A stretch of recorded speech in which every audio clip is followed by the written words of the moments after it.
Reddit pregunta: terapeutas, ¿qué comportamientos parecen normales pero en realidad son traumas? Pensar de inmediato que eres una mierda. ¿Soltaste un vaso? Eres una mierda. ¿Se te olvidó hacer algo? Eres un maldito o maldita idiota. ¿Cometiste un error? Eres un inútil. ¿Tu pareja no me gritó? Estoy súper pero súper afortunado o afortunada de tenerlos. En general, pensar lo peor de ti misma o mismo. Y lo mejor de la gente que te rodea, aunque ni siquiera esté haciendo algo especial, que no te griten cuando cometes un error no es algo que requiere una inmensa clase de altruismo. Son pensamientos muy comunes de alguien que fue maltratado en el pasado, ya sea por una pareja o por un padre o una madre, que probablemente te patearía cuando estás en el suelo, convertiría cualquier inconveniente menor en un fin del mundo, o incluso que simplemente no te reconfortaría en esos momentos y te dejaría caer en esa espiral. A veces hasta podrían hacérselo a sí mismo o mismas, y el resultado sería el mismo. Si tus padres siempre veían cualquier problema como un cataclismo, no es de extrañar que tú hagas lo mismo. Esto es algo que apenas me di cuenta en mi late 20, principio de los 30. De dejar el contacto con mis papás y ver cómo mis amigos le estaban criando a sus hijos es una comprensión y una paciencia que me parece que no termina. Me di cuenta de que esa herida o trauma también afectó mi vida laboral y mi desempeño. Siempre me sentía resaturada o abrumada por gente que no podía cumplir ni lo más mínimo de la expectativa de sus responsabilidades, cuando a mí se me hacía como que no tenía que estar operando todo el tiempo en un nivel más alto para asegurarme de que no me echaran la culpa constantemente y me corrieran por cosas que no estaban bajo mi control o que no eran mi culpa. Sobre todo cuando tienes management, que también cargo con ese trauma cuando era niño y tiene el mismo mindset contigo en el trabajo, y entonces eso se va desparramando hacia abajo. Como Joanne, ni siquiera puedes terminar este entregable que debería haberse tardado 3 días y ya van 3 semanas, y de alguna forma me critican por enfermarme y tomar un día por enfermedad, o me culpan por no darme cuenta de que el cliente al vestir cierta marca de ropa tiene que significar que es una persona insoportable, que le tiene que gustar el mismo concepto de debería haber sabido no proponerle esa idea en la última reunión, según mi jefe. Luego nomás odio a todos, pero tal vez sí pude haber tenido más paciencia y empatía, por lo que sea que hizo Joanne no pudiera manejar sus tareas básicas. Negligencia. Que los padres no estén físicamente ni emocionalmente presentes con el o la niño o niña. Falta de sintonía. El reflejo mirroring crea un vacío en el sentido de uno mismo y en las habilidades para relacionarse. La falta de conciencia social sobre la negligencia parental luego normaliza esto y justifica o expulsa a los padres ausentes de tener que sentir la responsabilidad que ellos mismos crearon ese vacío, en vez de que lo carguen sus hijos.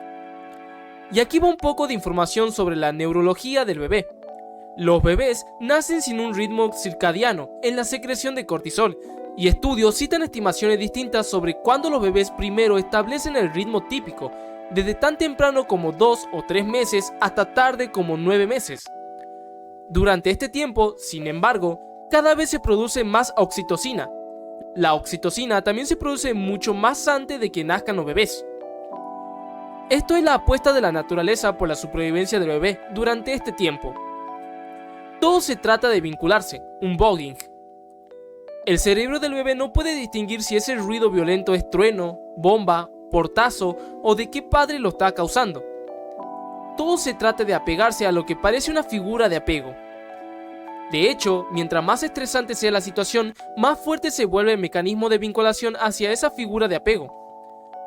Usualmente, el llanto pidiendo ayuda, el cry for help del bebé y su oxitocina hacen que él también produzca oxitocina y otras hormonas en los padres, y ellos intentan mediar el estrés en el bebé de la forma que puedan, ya sea funcional o disfuncional, según lo que sepan.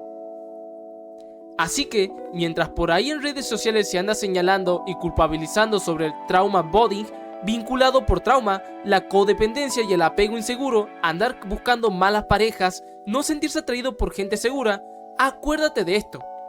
Si estás pasando por algo y te estás costando, de verdad te estás peleando como una luchadora o luchador por la libertad por intentar combatir el tiro, la tirada de dados de la naturaleza. Y también, por favor intenta siempre ponerte al día leyendo estudios sobre estos temas. Los influencers de entrenadores también los influencers terapeutas, presentan estos estudios bien sesgados, porque así es como ganan dinero en la economía del contenido o creación de contenido.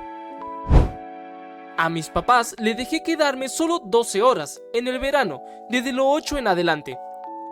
No tenía hermano ni amigos del barrio con los que pudiera jugar, así que como siempre, primero me ponía a hacer mis cosas, y luego el resto del día me la pasaba leyendo y jugando videojuegos. En ese momento como que me gustaba, porque la casa estaba tranquila y en silencio, pero viendo hacia atrás probablemente no era bueno para mí. Nunca lo había visto como algo abusivo, porque palidecía en comparación con otras cosas, pero una vez se lo dije así nomás a un amigo, y fui bastante insistente en que estaba mal. ¿A qué edad es normal o está bien dejar a los niños solos así, en tu opinión? Tenía 44 años cuando una enfermera compañera de trabajo me dijo que a mis papás nunca se le ocurrió tratar mi asma cuando era niña, y que tampoco me llevaban al doctor, a menos que pensaran que me estaba muriendo. Eso era negligencia médica, y por lo tanto, una forma de maltrato infantil. Yo nomás me quedé mirándola, mientras todo mi mundo se me explotaba dentro de mi cabeza. Mi sobrina entró en un régimen de tutela desde que nació. Yo la crié en acogida y la adopté, y me exigieron tomar un curso de capacitación de cuidado informando sobre el trauma. Con razón, porque estamos aprendiendo lo traumático que puede ser la adopción de bebés para el cerebro en desarrollo. Esto pega duro porque muchísima gente cree que el abandono solo se ve como dejarlos tirados. Un niño puede tener comida, ropa y un techo sobre la cabeza, pero aún así crecer sintiéndose invisible. Muchas mujeres se han topado con adultas que cargan con esa soledad sin ni siquiera darse cuenta de dónde empezó. Soy yo. Tuve un padre ausente y una madre consumida por la ansiedad. Durante mucho tiempo no me di cuenta de que algo andaba mal. Algunas personas incluso llegaron a comentármelo directamente, pero aún así no terminé de procesarlo. Pensaba que no importaba, que era algo del pasado y que ya estaba superado, pero la realidad era muy distinta. Todavía me cuesta muchísimo sentir que soy suficiente. A veces las emociones son demasiado intensas para manejarlas, incluso cuando son positivas. Muchas veces simplemente no sé qué hacer con ellas. Comencé a ir a terapia por ansiedad, pero mi terapeuta se dio cuenta de que había algo más profundo detrás de todo eso. Afortunadamente, me ayudó a explorarlo y seguimos trabajando en ello. La idea de poder convertirme en mi propio apoyo emocional, de aprender a darme la validación y el valor que nunca recibí de niño, significaría muchísimo para mí. Me tomó años de terapia llegar a esta conclusión. Mi pareja siempre estuvo convencida de que había sufrido mucho durante mi infancia, pero yo no podía recordar nada en particular. Siempre tuve dificultades con mi identidad y con la forma en que me veía a mí mismo. Le tenía miedo al conflicto y no lograba distinguir entre ser una persona firme y ser una persona confrontativa. Sentía que no debía causar problemas, que tenía que mantener a todos contentos y evitar cualquier tipo de tensión. Las sesiones más recientes con mi terapeuta se han centrado en mi relación con mi hijo y en lo difícil que ha sido para mí ejercer la paternidad. Cuando era niño apenas tuve modelos saludables de crianza, límites o disciplina. Mi padre estaba ausente y mi madre luchaba contra una profunda depresión. Hace poco tuve una revelación importante. Me escuché decir que estoy intentando ser el padre que siempre necesité tener, y que debería sentirme orgulloso de ello. Sentí que esa parte de mí que fue descuidada durante la infancia finalmente estaba recibiendo el cuidado que necesitaba. De alguna manera, mi niño interior comenzó a sentirse seguro y tranquilo por primera vez. Fue un momento muy emotivo. Hubo lágrimas, pero también una sensación de alivio enorme. Sentí que años de tristeza, rabia y frustración comenzaban a disolverse. La negligencia emocional crónica, la invalidación constante o crecer en un ambiente inestable también pueden ser formas de trauma, incluso cuando no existe un acontecimiento único, dramático o claramente identificable que la mayoría de las personas asociaría con el trauma. Yo mismo llegué a esta conclusión en terapia a principios de este año. Mi mamá falleció cuando yo tenía 11 años y ahora tengo 34. Mi papá hizo todo lo que pudo para salir adelante y criarme, y siempre estaré agradecido por ello. Sin embargo, también existieron aspectos de abandono emocional que me afectaron.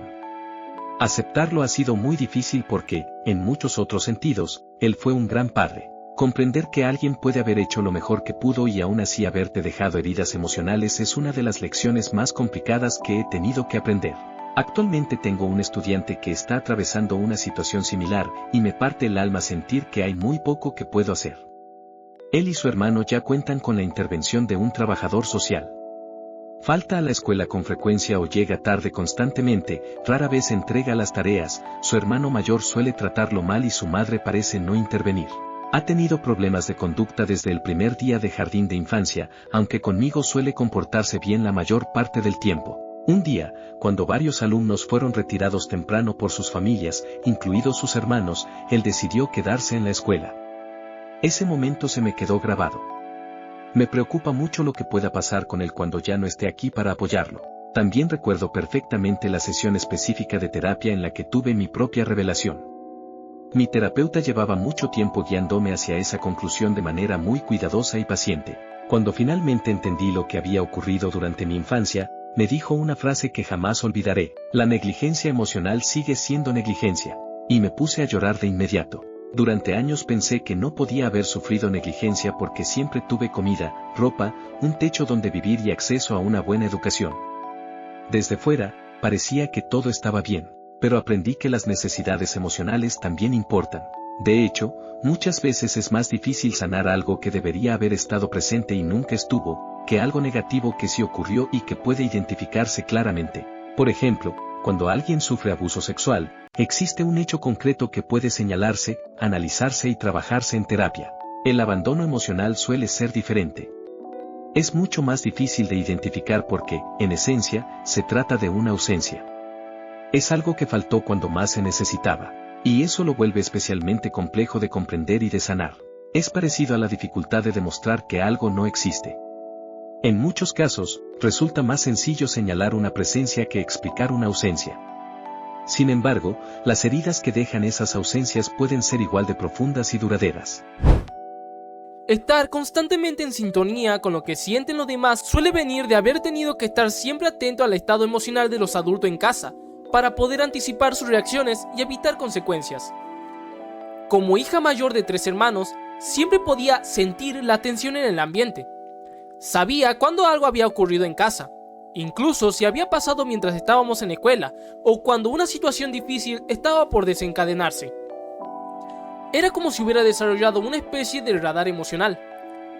Hacía todo lo posible para distraer a mis hermanos y alejarlos del ambiente tenso de nuestra casa. Un remolque pequeño de apenas 12 por 60, donde era imposible escapar de lo que decía o sentía. Mi madre, además, se negaba a tomar la medicación que le habían recetado para su problema de salud mental. Eso terminó haciendo que, desde muy pequeña, yo asumiera un rol de adulto dentro de la familia, especialmente con mi hermano y mi hermana menores. Tenía apenas 10 años cuando ella llegó a convencerse de que estaba muriendo de cáncer y dejó prácticamente de ejercer su rol parental. Hoy tiene 87 años y nuestra relación sigue siendo muy complicada. En contraste, con mi padre tengo una relación mucho mejor. Él ha podido reconocer el pasado, pedir disculpas y hablar abiertamente de lo que ocurrió, lo cual ha permitido cierto grado de reparación. Mis padres llevan 56 años casados y, sinceramente, la dinámica entre ellos ha sido muy difícil durante gran parte de sus vidas. También es importante entender que este tipo de patrones no surgen de la nada. Algunas personas crecen en entornos donde la hipervigilancia emocional es constante, ya sea por conflictos familiares, inestabilidad o experiencias traumáticas intergeneracionales. En mi caso, mi madre vivía en un estado de alerta constante, intentando evitar conflictos debido a su propia historia familiar, marcada por discusiones frecuentes y un eventual divorcio de sus padres. Esa historia influyó en la forma en que ella se relacionaba con el mundo. Sin embargo, en casa casi nunca vi conflictos abiertos entre mis padres. Aún así, aprendí a estar en estado de alerta, no solo por ellos, sino por las necesidades emocionales de todos a mi alrededor. Con el tiempo, esa forma de estar en el mundo se volvió mi norma. Aún así, es importante no hacer generalizaciones absolutas. Es cierto que crecer en un entorno así puede llevar a desarrollar ese tipo de patrones en la adultez, pero no es la única causa posible. Existen muchas razones por las que una persona puede volverse altamente sensible a las emociones de los demás. Por ejemplo, mi madre era una persona extremadamente complaciente con los demás, hasta un nivel casi profesional.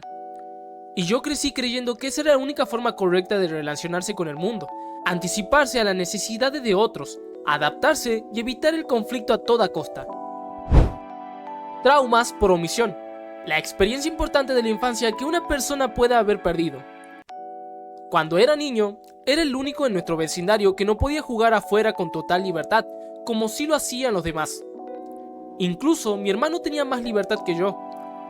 Viéndolo en retrospectiva, entiendo que mi madre actuaba desde un lugar de sobreprotección, probablemente influida por sus propios traumas.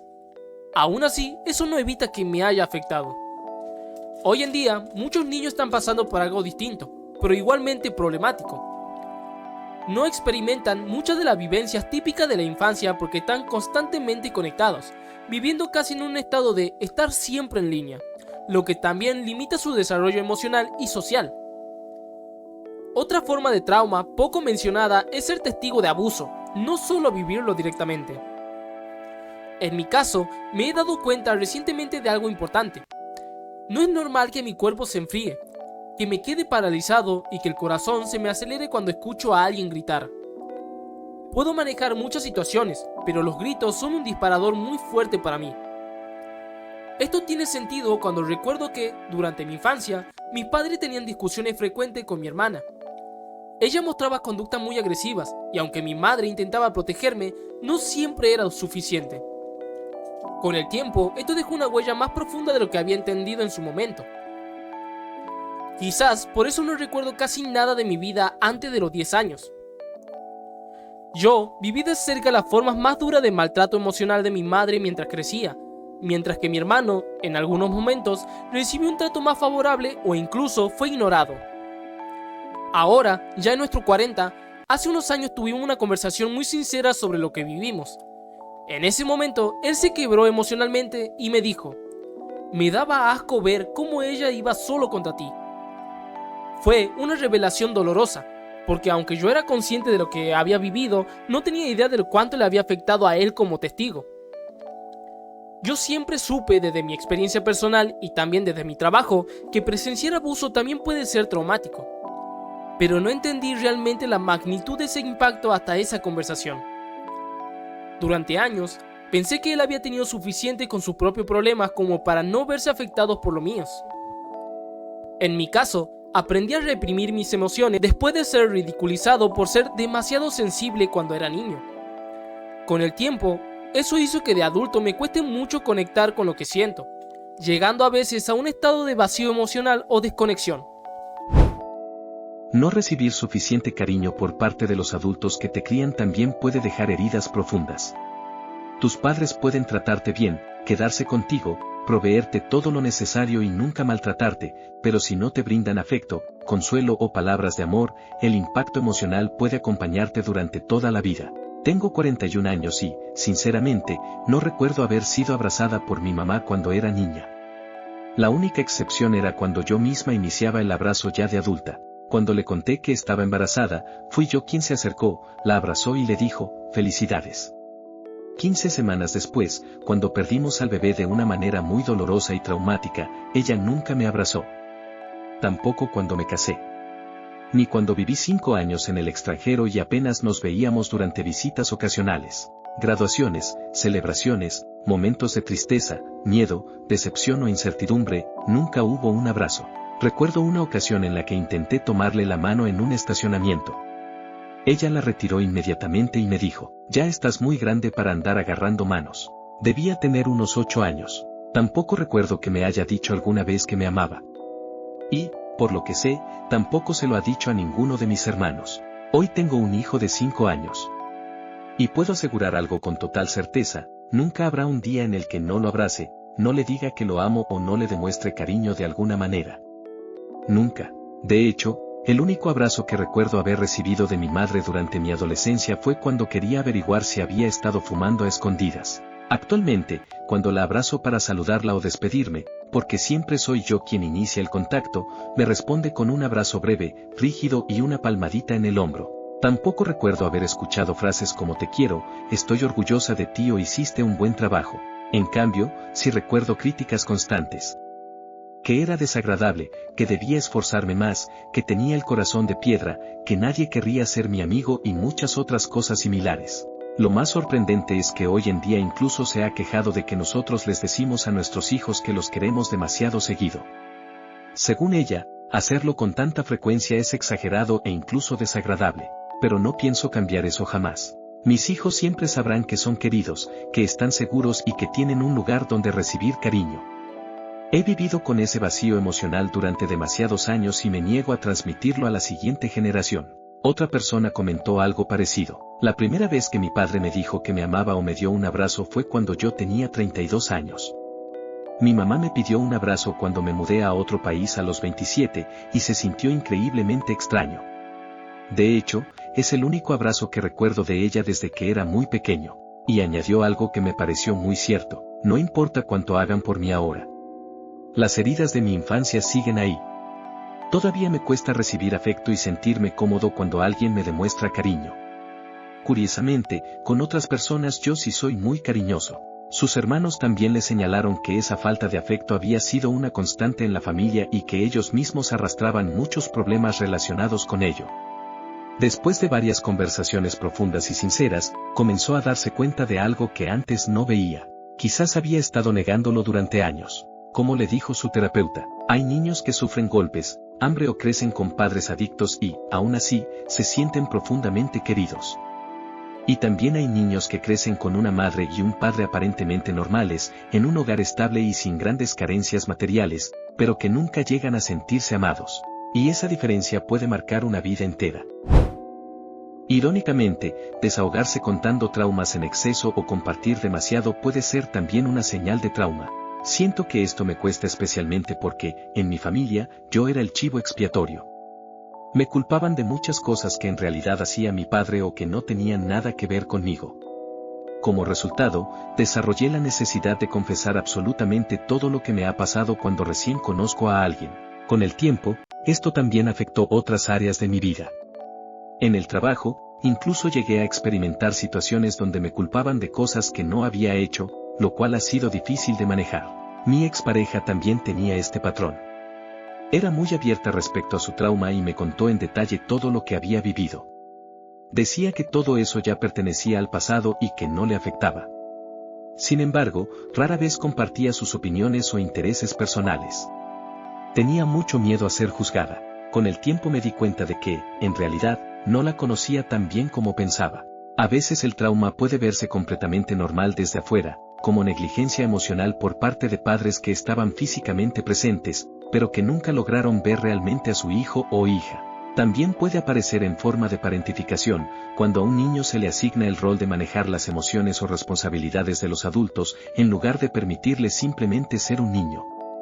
En esos casos, el niño se convierte en el regulador emocional del hogar y aprende a reprimir sus propias necesidades para mantener la estabilidad del sistema familiar. Ya en la adultez, aunque me he estado recuperando bastante, aunque no por completo, todavía tiendo a evitar responsabilidades grandes porque me abruma la idea de tener que gestionar las necesidades de otras personas. Esto se refleja tanto en mi vida personal como en el trabajo. Nunca he querido ocupar roles de liderazgo, y también he ido posponiendo la idea de tener hijos, hasta el punto de que ahora siento que esa posibilidad ya no es realista para mí. No recibir suficiente cariño de los adultos que te crían puede dejar heridas emocionales profundas. Tus padres pueden tratarte bien, mantenerse presente físicamente, proveerte de todo lo necesario y nunca maltratarte. Pero si no te brindan afecto, apoyo emocional o palabras de amor, las consecuencias pueden acompañarte durante muchos años. Mi papá, que ahora tiene 50 años, estuvo completamente ausente a nivel emocional durante mi infancia.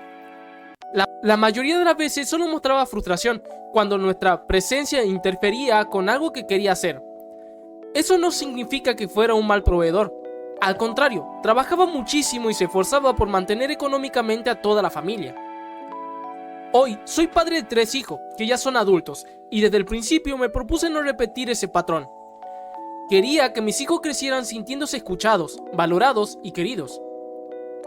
Creo que, en general, lo he logrado bastante bien. Sin embargo, hay momentos en los que resulta difícil.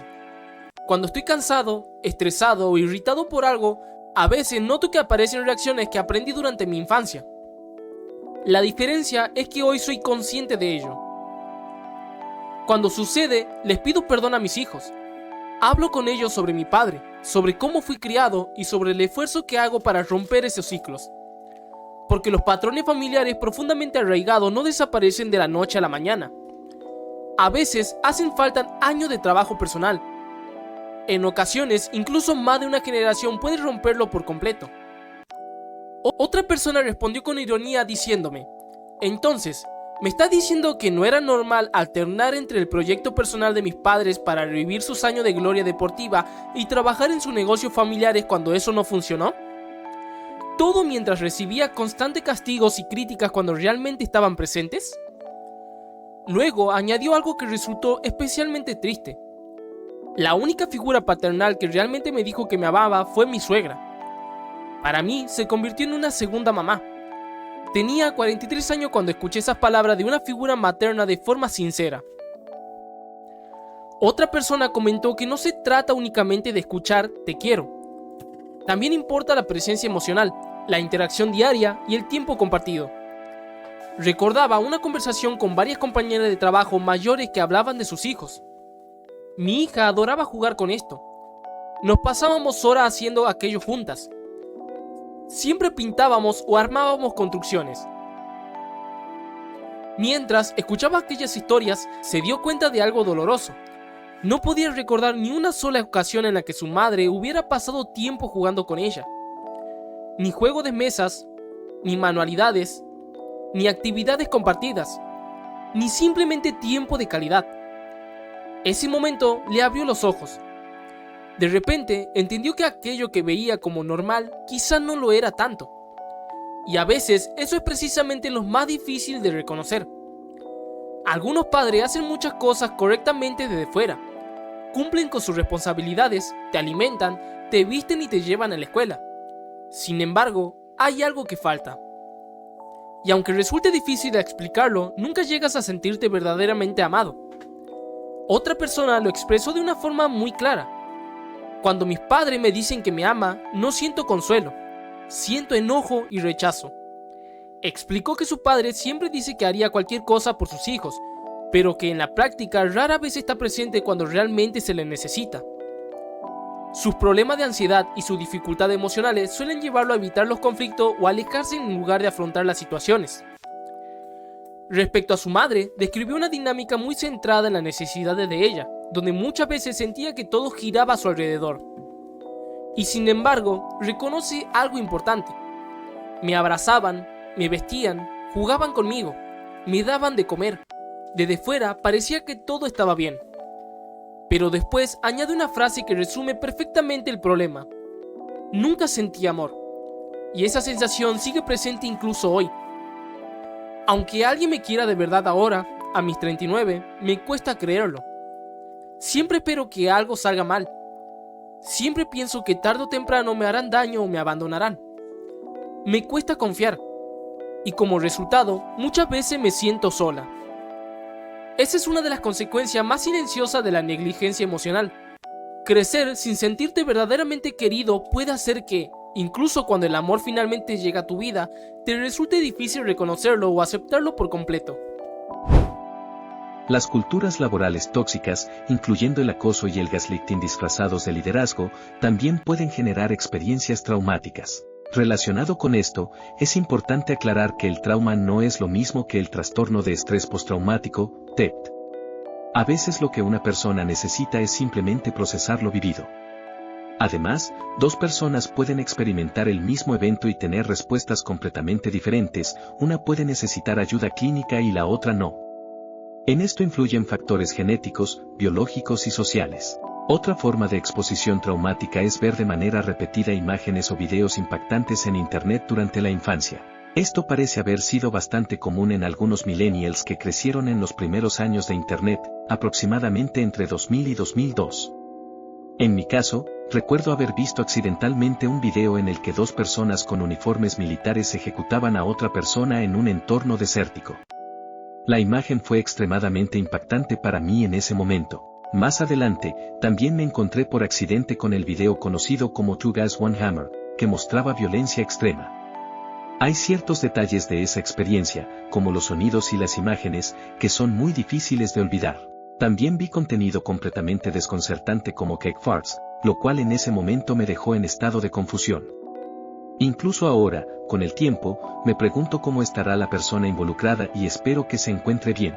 Estas experiencias se suman a otra forma de trauma menos evidente, crecer rodeado de personas y aún así sentirse emocionalmente solo. Cuando ser fácil significaba mantener la paz a cualquier costo, incluso silenciando la propia voz, muchas personas no se dan cuenta de lo temprano que esos patrones de supervivencia se integran en la personalidad.